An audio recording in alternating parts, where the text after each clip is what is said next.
Assalamualaikum warahmatullahi wabarakatuh. Perkenalkan, nama saya Abdul Tantula dengan NIK 41342338. Pada kali ini saya akan mempresentasikan materi yang berjudul Kontribusi Islam dalam Pengembangan Peradaban Dunia yang Damai, Bersahabat, dan Sejahtera Lahir dan Batin secara bersama-sama. Baik, yang pertama yaitu sejarah peradaban Islam di dunia. Terdapat perbedaan pendapat tentang kapan dimulainya sejarah Islam di kalangan sejarawan. Secara umum, pendapat tersebut dapat dibedakan menjadi dua, yaitu Islam dimulai sejak Nabi Muhammad SAW diangkat menjadi Rasul, dan yang kedua yaitu dimulainya sejarah Islam saat Nabi Muhammad SAW hijrah ke Madinah, karena umat Islam baru berdaulat ketika Nabi Muhammad SAW tinggal di Madinah. Yang kedua yaitu periodisasi. Periodisasi ini dibagi menjadi tiga, yaitu periode klasik, pertengahan, dan modern. Pada periode klasik,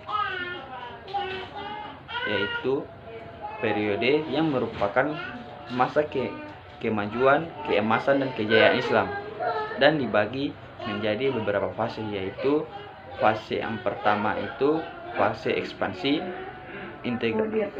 integrasi dan pusat kemajuan pada tahun 650 hingga 1000 Masehi. Di masa inilah daerah Islam meluas melalui Afrika Utara sampai ke Spanyol di belahan barat dan melalui Persia sampai ke India di belahan timur. Dan yang kedua yaitu fase disintegrasi yang terjadi pada tahun 1000 hingga 1250 Masehi. Di masa ini keutuhan umat Islam dalam bidang politik mulai pecah. Baik, yang kedua yaitu periode pertengahan. Pada periode ini juga dibagi menjadi dua fase. Yang pertama, fase kemunduran pada tahun 1250 hingga 1500 Masehi. Di masa ini, desentrasi dan disintegrasi bertambah meningkat. Dan yang kedua yaitu fase tiga kerajaan besar yang terjadi pada 1500 hingga 1700 Masehi, dan masa kemundurannya terjadi pada 1700 hingga 1800 Masehi. Tiga kerajaan besar tersebut adalah Kerajaan Utsmani di Turki, Kerajaan Safawi di Persia, dan Kerajaan Mughal di India.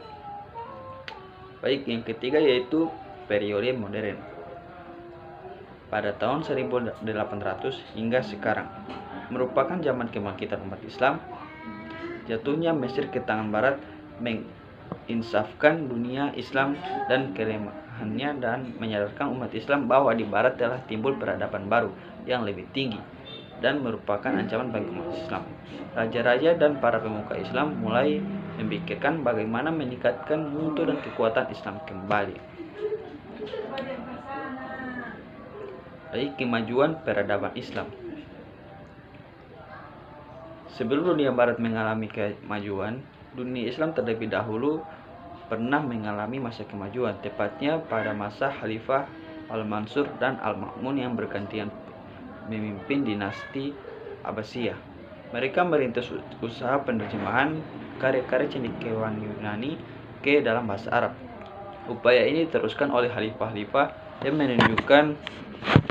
yang meneruskan kepemimpinan dinasti Abbasiyah, terutama yang paling menonjol adalah Khalifah Harun ar-Rasyid. Sementara ilmu pengetahuan berkembang pesat dalam Islam, karena secara logika dan filsafat manusia harus terus berpikir untuk memenuhi kebutuhannya. Mereka tidak hanya berhasil membangun kekuasaan, tetapi juga mampu membangun peradaban Islam yang ditopang dengan ilmu pengetahuan. Berikut faktor-faktor kemajuan peradaban Islam. Yang pertama yaitu terjadinya asimilasi antara bangsa Arab dengan bangsa-bangsa lain. Yang kedua, kemajemukan dalam pemerintahan dan politik. Yang ketiga, menciptakan stabilitas ekonomi dan politik.